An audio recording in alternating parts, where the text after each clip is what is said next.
നമസ്കാരം. അമേരിക്കയിലെ ഏറ്റവും വലിയ സംസ്ഥാനങ്ങളിലൊന്നായ അലാസ്കയ്ക്ക് വൻ ഭീഷണി ഉയർത്തി ഒരു അഗ്നിപർവ്വതം ഒരുപക്ഷെ പൊട്ടിത്തെറിക്കാൻ സാധ്യതയുണ്ട് എന്നാണ് ഇപ്പോൾ കാലാവസ്ഥാ നിരീക്ഷകർ മുന്നറിയിപ്പ് നൽകിയിരിക്കുന്നത്. ഇതിൻ്റെ ഭാഗമായി വൻതോതിലുള്ള മുൻകരുതൽ നടപടികളാണ് സർക്കാർ സ്വീകരിച്ചിരിക്കുന്നത്. 11,000 അടി ഉയരമുള്ളതാണ് ഈ അഗ്നിപർവ്വതം. ഈ അഗ്നിപർവ്വതത്തിന് സമീപം നിരന്തരമായി ഉണ്ടാകുന്ന ചെറു ഭൂകമ്പങ്ങൾ പ്രശ്നങ്ങൾ സൃഷ്ടിച്ചു എന്നാണ് ഇപ്പോൾ ഗവേഷകർ കരുതുന്നത്.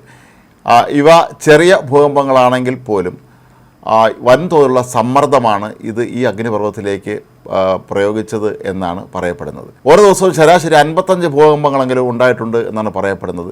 നേരിയ ഭൂകമ്പമായതിനാൽ തന്നെ ജനങ്ങൾക്ക് പോലും ഇത് തിരിച്ചറിയാൻ കഴിഞ്ഞിരുന്നില്ല. അപ്പോൾ ഈ ഒരു സാഹചര്യത്തിൽ വലിയ തോതിലുള്ള തയ്യാറെടുപ്പുകളാണ് ഇപ്പോൾ സർക്കാർ നടത്തുന്നത്.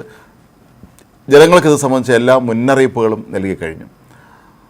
അഗ്നിപർവ്വത സ്ഫോടനം ഉണ്ടായാൽ ഏതാണ്ട് 50,000 അടി ഉയരത്തിൽ വരെ ഇതിൽ നിന്നുള്ള ചാരവും മറ്റും പ്രവഹിക്കാൻ സാധ്യതയുണ്ട് എന്നാണ് ഇപ്പോൾ കണക്കുകൂട്ടുന്നത്.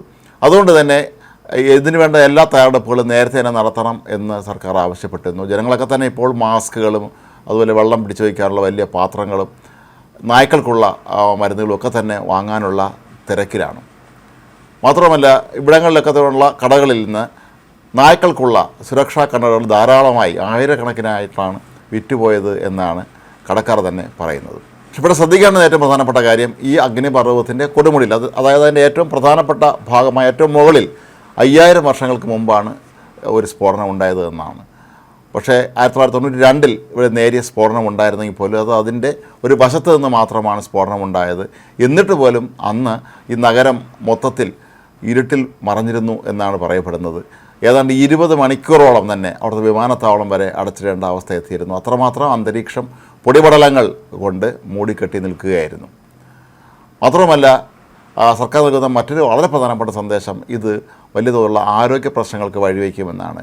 കണ്ണ്, ചെവി, മൂക്ക് തുടങ്ങിയ ഭാഗങ്ങളെയൊക്കെ തന്നെ ഇത് ഒരുപക്ഷെ ദോഷകരമായി ബാധിക്കാനുള്ള സാധ്യതയുണ്ട്. അതുപോലെ ആസ്മ, ഹൃദ്രോഗം തുടങ്ങിയ രോഗങ്ങളുള്ളവർ വളരെ കരുതിയിരിക്കണം എന്നാണ് ഇപ്പോൾ ആരോഗ്യ പ്രവർത്തകർ മുന്നറിയിപ്പ് നൽകിയിരിക്കുന്നത്. മൃഗങ്ങളെ കഴിയുന്നത്ര വീടിനുള്ളിൽ തന്നെ സൂക്ഷിക്കണമെന്നും 2 ആഴ്ചയ്ക്ക് ആവശ്യമായ ഭക്ഷണവും മരുന്നുകളും കൈവശം വയ്ക്കണമെന്നും അവയെ പുറത്ത് കൊണ്ടുപോകേണ്ടി വന്നാൽ അവയുടെ രോമങ്ങൾ തിരികെ എത്തുമ്പോൾ തന്നെ വൃത്തിയാക്കണമെന്നും നിർദ്ദേശമുണ്ട്.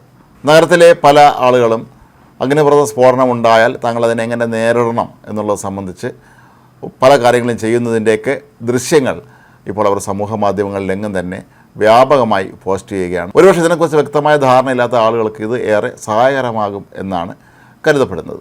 അഗ്നിപർവ്വത സ്ഫോടനം ഉണ്ടാകുമ്പോൾ ഓരോ പൊട്ടിത്തെറിയും തുടർന്നുണ്ടാകുന്ന പൊടിപടലങ്ങളും ചാരവും മറ്റും ഏതാണ്ട് 3-4 മണിക്കൂറുകളോളം തന്നെ തുടർച്ചയായി അന്തരീക്ഷത്തിൽ നിലനിൽക്കും എന്നാണ് പറയപ്പെടുന്നത്. പിന്നീട് മാത്രമാണ് അവ മാറുന്നത്. ഇങ്ങനെ തുടർച്ചയായി അഗ്നിപർവ്വത സ്ഫോടനം ഉണ്ടായാൽ അത് വലിയ തോതിലുള്ള പ്രശ്നങ്ങൾ സൃഷ്ടിക്കും എന്നുള്ളത് ഉറപ്പാണ്. ഇപ്പോൾ തന്നെ വിമാനങ്ങളും മറ്റുമൊക്കെ ഉപയോഗിച്ച് ഇതിൻ്റെ മുകൾ തട്ടിലെ കാര്യങ്ങൾ അവിടുത്തെ സർക്കാർ പരിശോധിക്കുന്നുണ്ട്.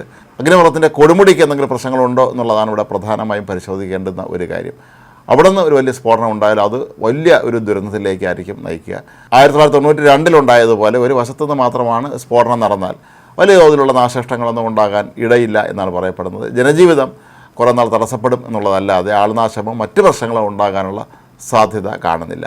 മാത്രമല്ല ഇതിനുള്ളിൽ നിന്ന് ലാവാപ്രവാഹം ഉണ്ടാകാനുള്ള സാധ്യതയും ഇപ്പോൾ വിദഗ്ധന്മാർ ചൂണ്ടിക്കാട്ടുന്നില്ല എന്നുള്ളതാണ് മറ്റൊരു ആശ്വാസകരമായ കാര്യം. അഗ്നിപർവ്വതത്തിൽ നിന്ന് പ്രവഹിക്കുന്ന ലാവ നമുക്കെല്ലാം അറിയാമെന്നുള്ള പോലെ വളരെ ശക്തി കൂടിയ ചൂടുള്ളതായിരിക്കും, തിളച്ച് മറിയുന്നതായിരിക്കും. അത് ലാവപ്രവാഹം ഉണ്ടായാൽ ആ ഒരു വലിയൊരു മേഖല മുഴുവൻ തന്നെ നശിച്ചു പോകാനുള്ള സാധ്യതയുണ്ട്. പക്ഷേ ഇവിടെ അത്തരത്തിലുള്ള സംഭവങ്ങളൊന്നും ഉണ്ടാകാൻ സാധ്യതയില്ല എന്നാണ് ഇപ്പോൾ മനസ്സിലാക്കാൻ കഴിയുന്നത്.